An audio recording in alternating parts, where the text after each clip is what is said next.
Hello everyone, I'm Tian Ning from the Asian School of the Environment based in Nanyang Technological University, Singapore. Today, my team and I will be presenting our solutions around the topic of flood risk assessment. Before we present our solutions, let's first take a look at the problem. We live in a rapidly changing world today, with climate change and urban growth reshaping our landscapes drastically. Flood risk, being highly sensitive to the local environments such as ground elevation, land use, and weather patterns, is also changing rapidly. In order to better prepare against current and future flood risks, decision makers require information on where people and assets are and where do floods occur. Such human settlement and flood hazard data do exist. There are open source data for both urban growth and flood hazards. For example, there are data that comes from peer-reviewed publications for urban growth models, such as Scout et al., and global flood maps, such as Aqueduct.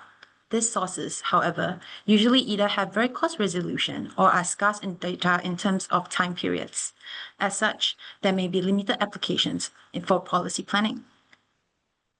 Next, data can be extracted from remote sensing technologies. However, given that there are only around 40 years of satellite data, rare events such as a 1-in-100-year flood are not captured.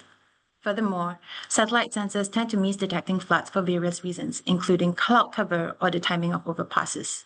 Finally, there are commercially available flood maps out there. However, these tend to be costly, and they are also usually only available for specific countries. Our solution, therefore, is to provide a comprehensive flood risk assessment tool that integrates build-up growth model and flood hazard model for the whole of the African continent. The data behind the tool is of high resolution, and this is made possible by integrating various data sets. The end product includes build-up area and flood hazard information of today and for future SSP scenarios. Our solution is presented in two parts. The first being our interactive dashboard, where we integrate our build-up growth model and flood model. Next is our 4 notebooks that users can run the models behind our dashboard for anywhere in Africa. Next, my colleagues will dive deeper into our solutions. Mauritz will first take us through the dashboard before introducing how we extract data from satellite images. Next, Dr. Shi will be taking us through the build-up growth model. Dr. Wagenaar will then present our coastal and riverine flood models. And finally, Dr. Tsyrulneva will conclude our presentation. Now, Mauritz, please. Hello, everyone. I'll be walking you through our product or our dashboard titled Maputo Flood Risk Analysis Dashboard. Basically, what we have done is we have integrated our urban or build-up area together with different flood models, and we have done this for different climate scenarios. So in this case, the first thing you would have to do in our dashboard is choose a climate scenario. We have two. One is more average, and the other one is more pessimistic. So let's say you would be interested in the more pessimistic scenario, you would click on this. And as you may have noticed, we have different flood model options. One of them is a coastal and the other one is a riverine. So if you look at the figures themselves, you might see that we have two figures. One of them is a frequent scenario, which happens frequently. And the other one is a rare scenario. So once every 100 years or 250 years. And what you can do basically is you can toggle the different buildup areas. So for example, if you wanted to see what was the buildup area in 1985 versus what was it in 2015, but also we have integrated the future expansion. So let's say you would be interested in 2050. And next, what we can do is we can choose different flood scenarios. So if you wanted to go extreme again in 2050, you would see that for the rare scenario, you'd see some statistics, like in this case, 611.8 square kilometers of buildup area. And then you would see that 2.6% is flooded with more than 10 centimeters of flood depth. So this is for the coastal model. Imagine you wanted to see what the riverine scenario would look like. Then you would just toggle this one. Again, you can choose different flood scenarios. If you go back to 2050, it shows you the flood extent and how many potential footprints would be affected. So next, I would like to walk you through how did we actually compute, or how did we come up with the historical buildup. So to do this, we basically integrated two different data sets. One was already pre-computed by the World Sediment Foundation, which shows us the building footprint from 1985 until 2015, after which it stopped.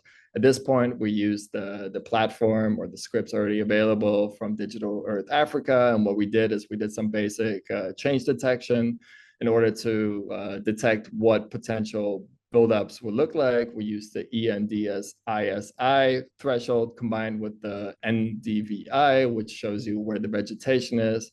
And we also needed to have a water body mass, for which we used the water body frequency script. Anyway, after all of this, we integrated the two into one smooth timeline, and we exported different layers, which will be used in the urban growth forecasting, which Dr. Chu will elaborate a little more on later. But what does the actual notebook look like? Well, in our notebook, we have already pre-organized everything for you. So basically what you have to do is you need to configure your study area. In this case, it's Maputo, but it could be anything within Africa, within the world, really. And then you have to specify if you wanted to do the urban growth expansion and the future projection, you would have to specify which years you would want to export. And then for the change detection, you can play with the thresholds. But yeah, and then after that, you just have to import all the required libraries, and you have to run the helper functions. And then you need to initialize a bunch of data. And then eventually it will load the data that's already there. It will load the Sentinel-2 data that's already pre-computed. And then it will calculate the indices. It would output your water body mask. And then it would start showing you, okay, how many pixels are classified as urban per year. You can see it increase, and then it will combine it into one timeline. And if you're really interested, you can even get some statistics on what the annual rate was per year. And then for future use, you can export it. And with that, I think we're ready for the next part, which involves the projection of building footprints. Thank you. Hello, everyone. For the built-up area expansion forecast, we combine historical detection with a calibrated global urban growth model to create the geogrammed map. First, we projected built-up area for 2013, 2014, and 2015 using 3 past years from the same data source while considering both bodies. Next, we integrated the global model with the current map to generate calibrated results on the 2 shared socio-economic pathway scenarios, Scenario 2 and Scenario 5, chosen to match the global flood risk data in the next part. The figure on the right shows an example map for 2030. Our model provides built-up datasets with high resolution, multiple scenarios, and robust results. The corresponding Python code is shown in the notebook. We will take input directly from Mauritz detection step. From datasets, we select 3 points from detection years as input. And here we chose 3 years and then set the forecast years. And then we will do based on the annual growth and to set some criteria to do the forecast and overlay. Here we can see the output forecast data for the 2013, 2014, and 2015. And then we overlay with the global urban growth model. And then we will output the final forecast data with different scenarios. And we can see scenario 2 on the 2013 and 2014, 2015 to mention that the forecast scenario datasets was converted into GLTIFs with binary values, with scenario 2 and scenario 5 currently available. All right, I'm going to present our coastal flooding notebook.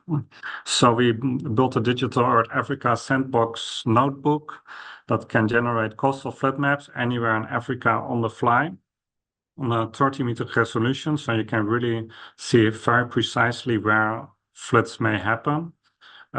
This is a nice screening tool that is running on the fly based on two inputs. The first is a high accuracy DTM for coastal regions called Delta DTM.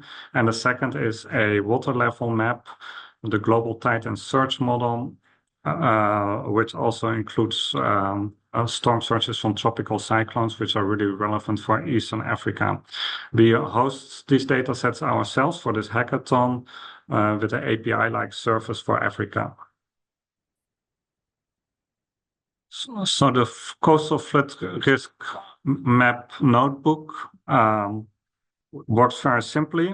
It first just needs to load some standard libraries and some helper functions.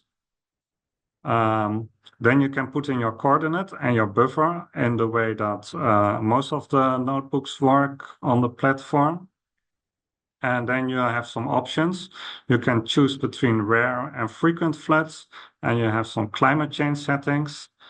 So after you pick that, you have an option to write a geotuf, or you can have an interactive map on the notebook. So I'm running that now. That takes a few seconds. And then it will generate a map, and then you can zoom in to your area, and you can see how detailed the flood map is.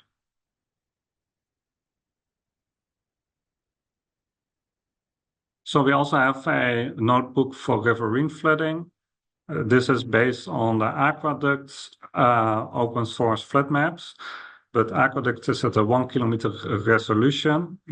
It's based on a global hydrological model. It has data for everywhere, but this 1 kilometer resolution is extremely coarse, and flooding is typically a very local peril. So as you can see in the picture on the left, Aqueduct by itself is very local, but what we did is we used a downscaling technique called the local relief model to downscale it to a 30-meter resolution for anywhere in Africa. So we also made a notebook for that. Okay, so the riverine notebook, it works very similar to the coastal flood risk notebook. So it's a nice screening tool for riverine flooding. So you load some libraries, you have some helper functions, then you can put in a location with a buffer, and then you have kind of the same options. So you can choose between rare and frequent floods, and you have your climate change settings.